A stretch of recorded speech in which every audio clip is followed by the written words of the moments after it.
السلام علیکم ورحمۃ اللہ وبرکاتہ۔ ٹائٹینک جہاز آج کل بہت زیادہ چرچاؤں میں ہے۔ یہ جہاز وہ ہے جو آج سے تقریباً 111 سال پہلے سمندر کے اندر ڈوب کر کے غرق ہو گیا تھا، ایک حادثے کا شکار ہوا اور پھر 2 ٹکڑوں میں تقسیم ہو کر کے سمندر کی تہوں میں جا کر کے گر گیا، اور اس کے اندر جو سوار تھے تقریباً 1500 افراد اس وقت سمندر کے اندر ڈوب کر کے غرق ہو گئے تھے، ختم ہو گئے تھے۔ آج بھی اس کا ملبہ سمندر کے اندر موجود ہے، پایا جاتا ہے۔ اس جہاز کے بنانے والوں نے یہ دعویٰ کیا تھا کہ یہ جہاز کبھی بھی ڈوبے گا نہیں، اس کو اگر خدا بھی ڈبونا چاہے، دنیا کا بنانے والا بھی اس کو ڈبونا چاہے تو وہ بھی اس کو نہیں ڈبو سکتا۔ لیکن اللہ تعالیٰ کو یہ انسان کی تکبر بھری باتیں، بڑی بڑی باتیں کہاں پسند آتی۔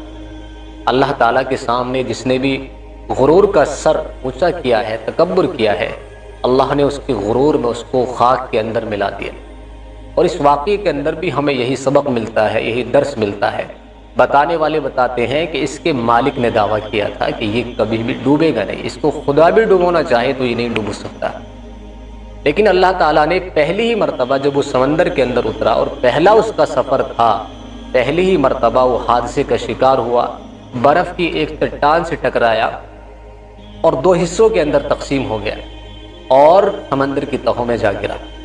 اور جو بنانے والے تھے، جن کا یہ دعویٰ تھا کہ یہ کبھی بھی ڈوبے گا نہیں، ان کا سر جو ہے اللہ تبارک و تعالیٰ نے زمین کے اندر، خاک کے اندر ملا دیا۔ جبکہ آج سے تقریباً 111 سال پہلے کا یہ واقعہ ہے، لیکن آج جو یہ چرچا میں بنا ہوا ہے، میڈیا پر جو ہے بہت ساری خبریں اس کے متعلق وائرل ہو رہی ہیں، اس کی وجہ یہ ہے کہ ابھی چند روز پہلے 18 جون کا یہ واقعہ بتلایا جا رہا ہے۔ 5 آدمی اس کے ملبے کو دیکھنے کے لیے پنڈبی کے اندر سوار ہو کر کے سمندر کی تہوں میں جاتے ہیں، لیکن ان کا کچھ اتا پتہ نہیں ہوتا۔ کچھ ہی دیر کے بعد ان کا کنیکشن ٹوٹ جاتا ہے اور پھر جو ہے 4-5 دن کی بہت زیادہ کہتے ہیں تلاش بسیار کے بعد، بہت زیادہ تلاش و جستجو کے بعد یہ نتیجہ نکلتا ہے کہ وہ 5 کے 5 ہلاک ہو گئے، ختم ہو گئے، ان کا وجود بھی نہ مل سکا، ان کی باڈیز بھی نہیں مل سکیں۔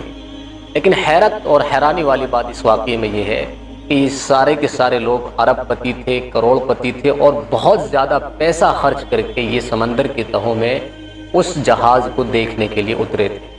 اب آپ ذرا اندازہ لگائیں، ذرا سوچیں کہ کوئی آدمی اتنا زیادہ پیسہ خرچ کر کے کیا موت کو اپنے گلے لگا سکتا ہے؟ یہ اللہ تبارک و تعالیٰ کا نظام ہے۔ اللہ تعالیٰ نے جہاں جس کی موت لکھی ہوتی ہے اس کو موت وہیں پر آ کر کے رہتی ہے، چاہے اس کو وہاں تک پہنچنے کے لیے کروڑوں پیسے کیوں نہ خرچ کرنے پڑے۔ اس واقعے کے اندر بھی ہمارے لیے یہی سبق ہے۔ حضرت سلیمان علیہ السلام کا ایک واقعہ ہے جو مجھے اس وقت اس واقعے کے تعلق سے یاد آ گیا کہ حضرت سلیمان علیہ السلام کے دربار میں ایک مرتبہ اسرائیل علیہ السلام ملک الموت بیٹھے ہوئے تھے اور ایک وزیر کو گھور گھور کے دیکھ رہے تھے۔ وزیر جو ہے ڈر رہا تھا، سہم رہا تھا، خوفزدہ ہو رہا تھا کہ یہ آدمی مجھے کیوں دیکھ رہا ہے۔ حالانکہ وہ وزیر جو ہے ان کو پہچانتا نہیں تھا، کیونکہ حضرت اسرائیل علیہ السلام انسانی شکل میں حضرت سلیمان علیہ السلام کے دربار میں موجود تھے۔ جب اسرائیل علیہ السلام وہاں سے چلے گئے کر کے، تو وزیر نے سلیمان علیہ السلام سے پوچھا کہ حضور یہ بتائیں یہ آدمی کون تھا جو مجھے گھور گھور کے دیکھ رہا تھا، اور اس کو دیکھ کر کے مجھے بڑی حیرانی ہو رہی تھی، بڑا خوف مجھے اندر سے طاری ہو رہا تھا کہ آخر مجھے اس طرح یہ گھور کر کے کیوں دیکھ رہا ہے۔ حضرت سلیمان علیہ السلام نے اس کا کوئی جواب نہیں دیا، لیکن وزیر نے حضرت سلیمان علیہ السلام سے درخواست کی کہ حضور مجھے بہت ڈر لگ رہا ہے، خوف آ رہا ہے، لہٰذا آپ مجھے فلاں بماس کے جزیرے کے اندر چھوڑ دیجیے۔ ہواؤں کو حکم دیا اور ہواؤں نے چند ہی لمحوں کے اندر اٹھا کر کے اس وزیر کو جزیرے کے اندر چھوڑ دیا۔ لیکن کچھ دیر کے بعد ملک الموت پھر سے حضرت سلیمان علیہ السلام کے دربار میں آتے ہیں، تو حضرت سلیمان نے ان سے پوچھا کہ بتاؤ تم میرے وزیر کو گھور کر کیوں دیکھ رہے تھے؟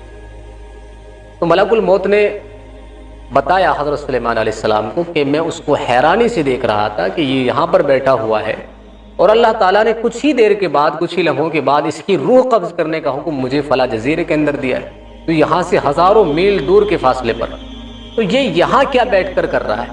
یہ وہاں جہاں اس کی موت آنی ہے، روح قبض ہونی ہے، وہاں یہ کیسے پہنچے گا؟ میں اس حیرانی اور پریشانی میں اس کو گھور گھور کے دیکھ رہا تھا۔ لیکن اللہ تعالیٰ کا نظام دیکھیں کہ اس وزیر نے خود حضرت سلیمان علیہ السلام سے درخواست کی کہ حضور مجھے فلاں جزیرے کے اندر چھوڑ دیا جائے، ملک الموت نے وہاں جاتے ہی اسی وقت میں اس کی روح قبض کر لی۔